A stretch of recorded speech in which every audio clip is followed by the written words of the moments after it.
Hi there, welcome to the latest episode of my 10-minute moan. And the topic of this one is the amazingly inept SNP MSP for Shettleston, John Mason, and his latest outburst at quite a lot of his constituents. Now, before I cover his most recent ridiculous outburst, I want to consider the history of John Mason and his ridiculous outbursts.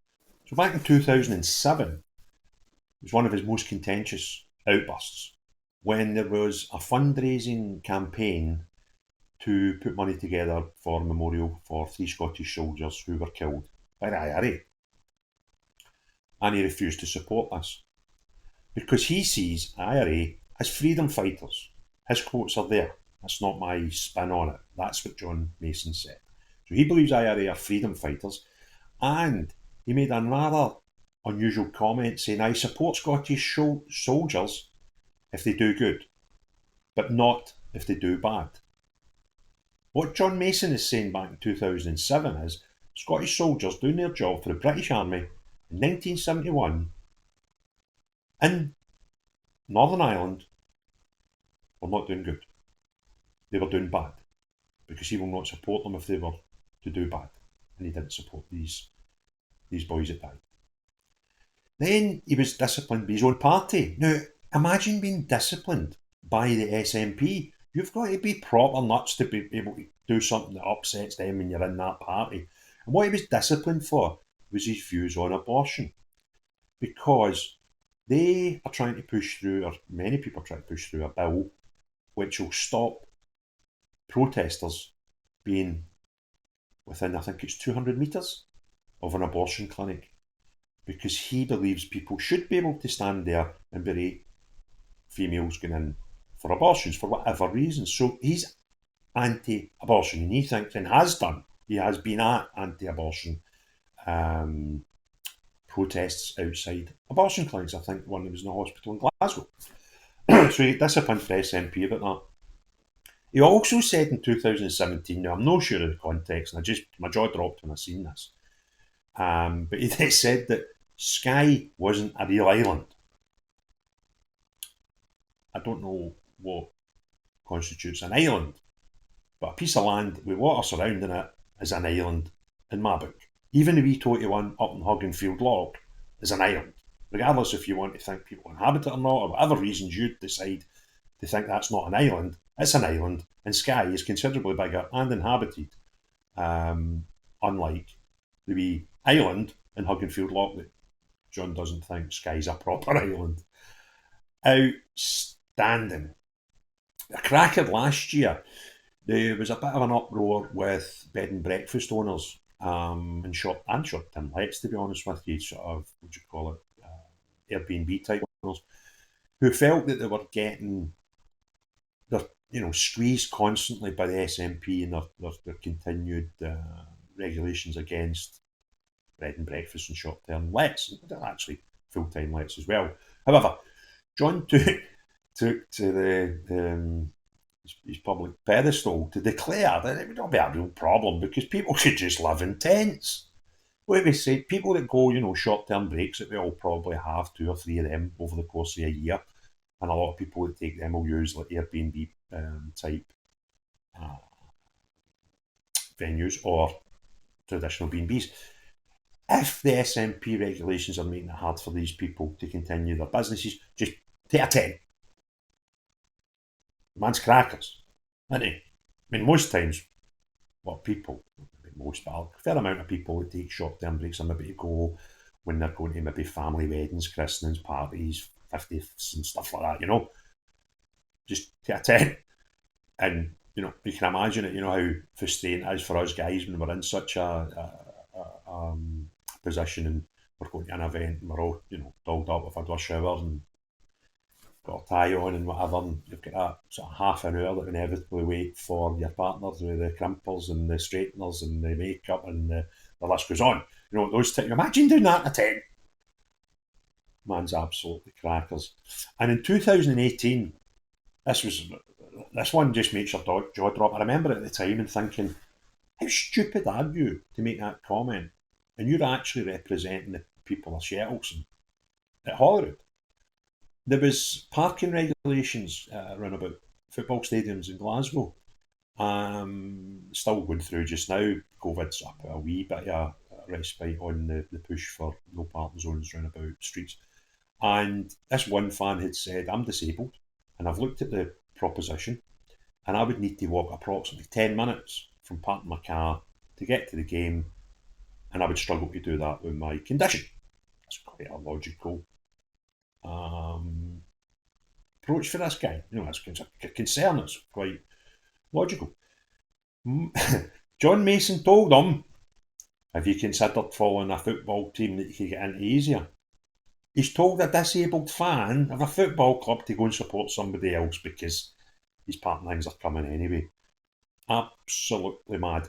And the onset of COVID and the lockdown, you know, when you and I couldn't go and visit our family and stuff like that, in March 2020, John took to social media to offer his constituents home visits because he didn't feel that the regulations should stop him going and seeing his constituents. That's quite a nice thing to do, you know.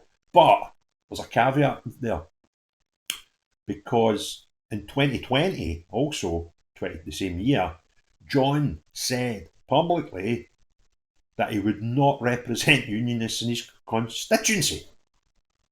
So, if you're not a unionist and you want to break COVID by having your SNP MSP, councillor, I suppose was the right word, John was quite happy to do that. But in the same year, said that in no matters whatsoever would he represent the unionists in his constituency. Now, his constituency of Shettleston, I'm not quite sure how it voted in the referendum. The Scottish referendum was a 55-45 split in favour of the union. And I would imagine the 55% would be, in John's eyes, unionists. Now, I'm not sure if that percentage was true in Shettleston, but it wouldn't have been that far off, right? Because there was nobody on 99.9%. So he's telling massive waves of people who might have actually voted for him. I don't know. I find it difficult why a unionist would vote for an SNP MSP, but, you know, it could happen.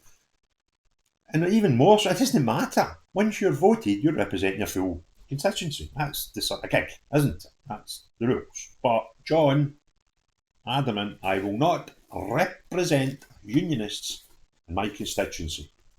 How the man wasn't flung out of Holyrood for that one alone, I will never know. I'd have flung him out. That just doesn't make sense. I mean, to be fair, if it was a unionist MSP who took to public platform and announced that they refused to do anything for the Republican separatists within their constituency, I would have the exact same opinion. It's a democracy we live in, John. However, take us up to today. Now, there's a debate going on just now with politicians about, as I mentioned earlier, these protests that take place outside abortion clinics and so forth. And the general feeling is that there should be a 200-metre exclusion zone to allow women to go in, obviously, A, anonymously, and B, without any hindrance, and go in about their business when they wish an abortion.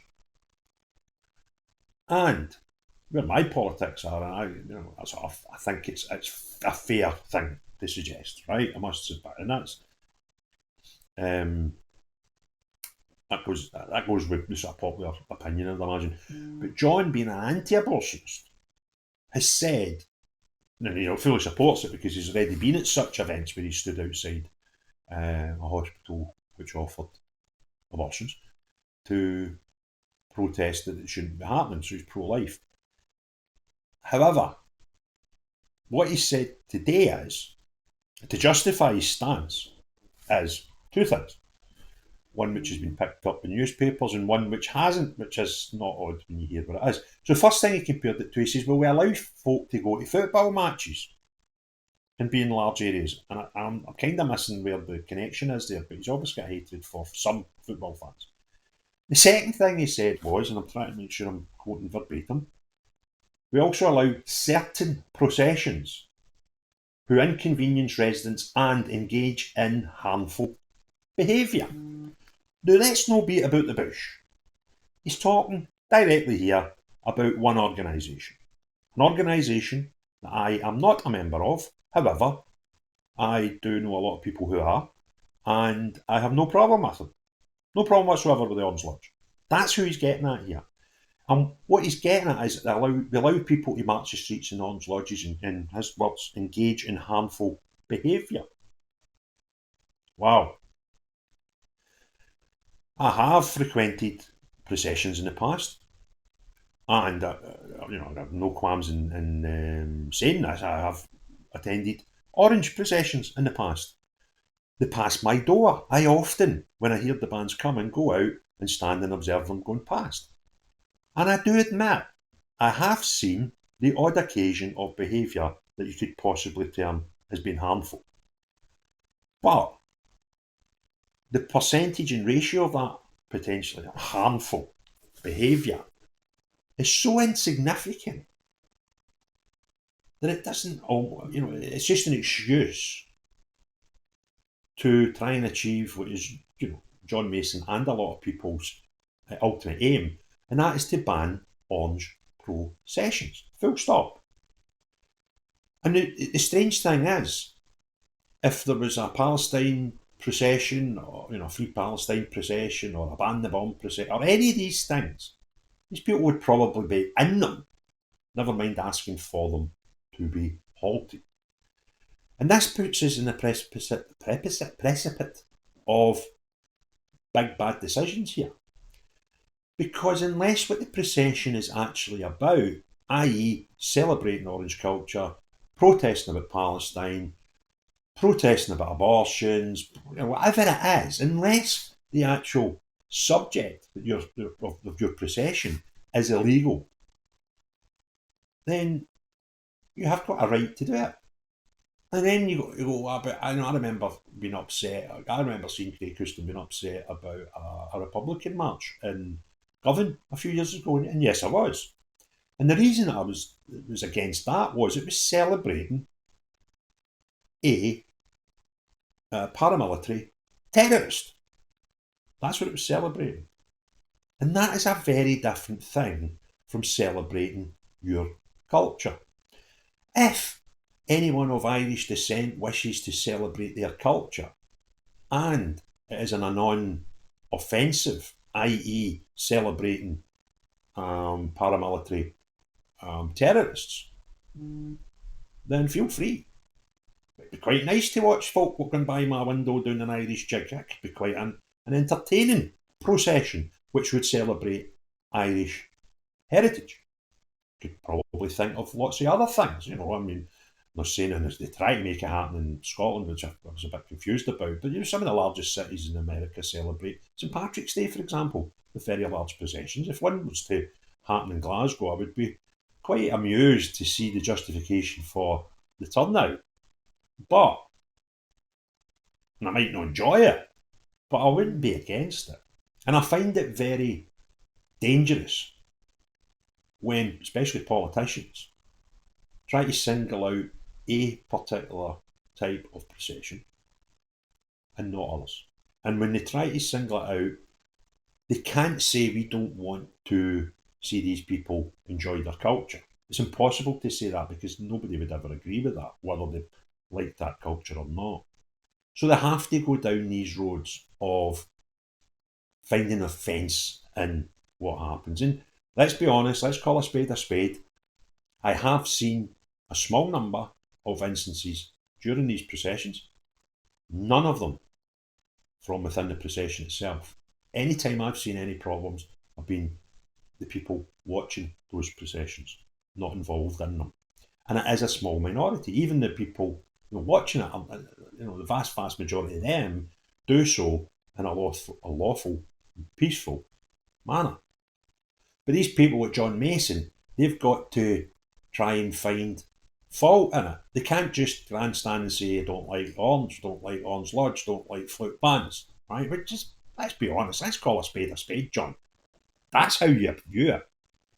So they find pish to talk. And even, you consider what he's just done today. he's found a very sensitive subject, which is abortion, and should, people be allowed to protest outside abortion clinic, a very sensitive thing. And he's went like that and turned his guns on football fans in general, and processions, but not all processions, just the ones John doesn't like, and those ones are orange processions. Okay? So, do us a favour, stop trying to politicise your hatred for an organisation and its people who follow the same culture, and politicising the very serious subject of abortion with them. And stop trying to find and use other excuses to ban these things other than your own hatred for them. Thanks very much for listening. If you like the video, thumbs up, hit the subscribe and the notifications if you so wish. And most important of all, have a great day. Bye now.